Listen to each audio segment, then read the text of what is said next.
Good morning, it's January 2nd, 2020, and Happy New Year.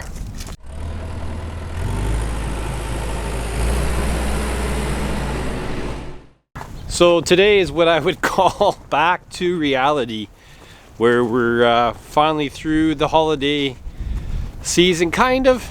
We usually say it's over when the kids go back to school. Now, our kids are a little older. Jack already went back to London to college. And Jess has got a few days left here, but we'll do a few things with the family still and enjoy the rest of this week, it being Thursday today. But as I said, back to reality, where it's time to get back to work and wear off some of the Christmas cheer that we partaked in over the last couple weeks with family and friends. Probably one of the first things we got to do is make room in the shop and get it cleaned up here. We got the combine in here yet and my tractor that I use to move snow, but we need to start working on some stuff. I have an announcement I'm going to have kind of later on in this video to kind of give you an idea of what I'm up to this winter, but I find it's pretty exciting. At least I'm excited. It's going to be, I'll be honest, a little nerve-wracking, but we'll get to that later in the video. But today what I want to do is just get some of my equipment tucked away for the winter and get my shop kind of back in order, because as you can see behind me, it's destroyed. So I think one of the first things I want to do is actually take the grain buggy to our other shed, where I have my planter, and actually hook on to my planter after I get rid of the buggy and get the planter home. I like to have the spring stuff at home for the winter time, so I can work on and make sure that everything's ready to go when spring does hit later on here in 2020. In terms of the combine, I don't do my repairs on my combine. I have a neighbor that does a really good job of combines. That's what he specializes in. He just works all year on combines. So I usually give my combine to him around this time of year. So we're going to keep the combine hopefully in the back shop. He'll probably take it here in the new year, well, which is now, and he'll go over it to see what is wrong with it, and he'll fix it. He usually has it for a couple weeks. Usually one day or 2 days he'll go over it. He'll put in he'll leave it in his shop. He's got room for a couple combines in there, and then he'll order all the parts, and when the parts come in, he'll usually spend a week fixing it up. So that girl gets looked after by somebody else. Now, some might ask why I don't do it myself. I could do some of the work, but this guy is, as I said, so good at it. We had one breakdown this year. It was an idler pulley. If I were to go over the last 4 or 5 years with this combine, we've had very, very, very little downtime to breakdowns. And I think it's attributed to the fact that this guy goes over the combine and does such a good job of fixing all the potential problems and just doing a lot of preventative maintenance. And because of that, it doesn't really break down.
Should have got up a little sooner. The gravel roads are frozen, but the township put salt on the paved roads, so I think I'll get the buggy to the shed, but I don't think I'll bring anything home because I don't want to get salt on the equipment. So I had to go kind of slow there for a while on the gravel.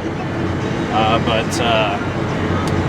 it's that time of year. It's weird. It's warmer than it should be for January, but I'll take it. Well, since I can't really move equipment around the way I want to because the roads are too sloppy now, I am going to grease up the combine and the corn head. And then what I plan to do is run it outside for about a half hour with all the threshing engaged and the header.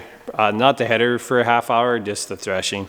And what that does is after washing it, sometimes you get concerned about water getting inside the bearings. And so by greasing it, you kind of push that water out and then you run it, and hopefully that alleviates some of the problems. So I'm going to do that right now and take the corn head off after I do that. And I'll probably move the combine into the back shed. We have room there now that the buggy's gone. I'm going to put a tractor up here in the front, and then I might try to leave everything back there. And then the shop's a little bit more empty for me to clean. So we'll do greasing the combine, which is always a fun job.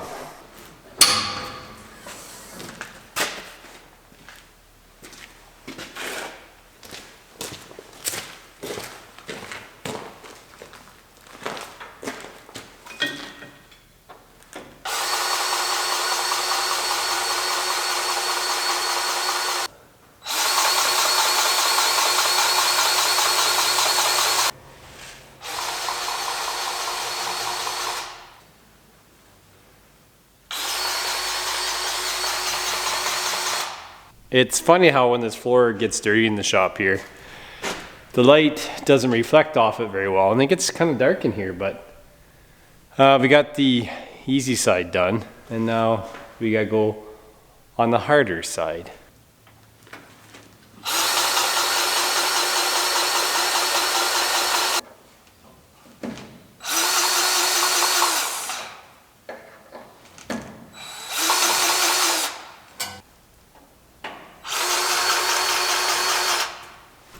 Got the corn head kind of serviced up roughly. Basically, I greased all the grease fittings on it, and then what I do is take kind of like a fluid film or like an oil-based product and spray down the chains and everything. The point of that is to kind of keep it from rusting over the winter and into the summer, because we're not going to be using this again probably until October of this year. So we're just trying to keep the chains in good condition, and that's why it looks shiny. So what I'm going to do right now is I'm going to take the combine out of the shop here and run it for a little bit, run the corn head here and kind of get it all lubricated, both the combine and the corn head after greasing it, and then it should be good for the winter.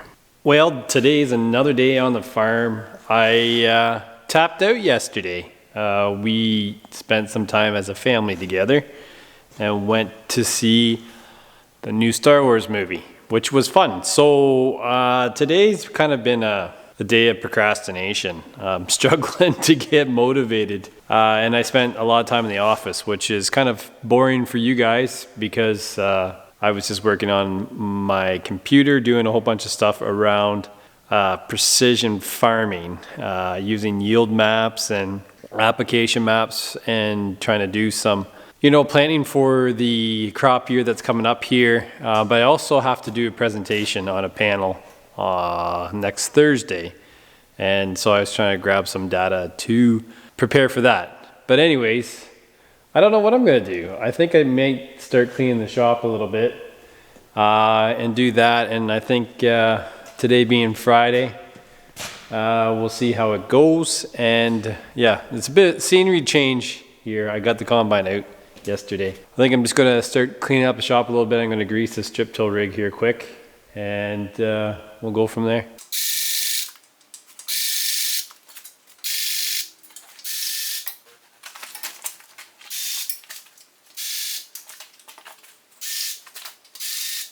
Don't know about you, but something about this time of year, it's like super hard to get motivated. You kind of just came off a big harvest rush and you kind of went like heck for a long time, and you kind of get the work wrapped up and you slow down for holidays and spend time with family and friends, and then you kind of have to get geared back up to go at it again. The pace isn't as hard at all, but it's just trying to find the energy to get motivated.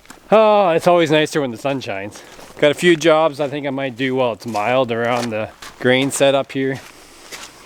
I got some covers I need to put on the burners, and I should pump the water out of the pit area, so we'll do that.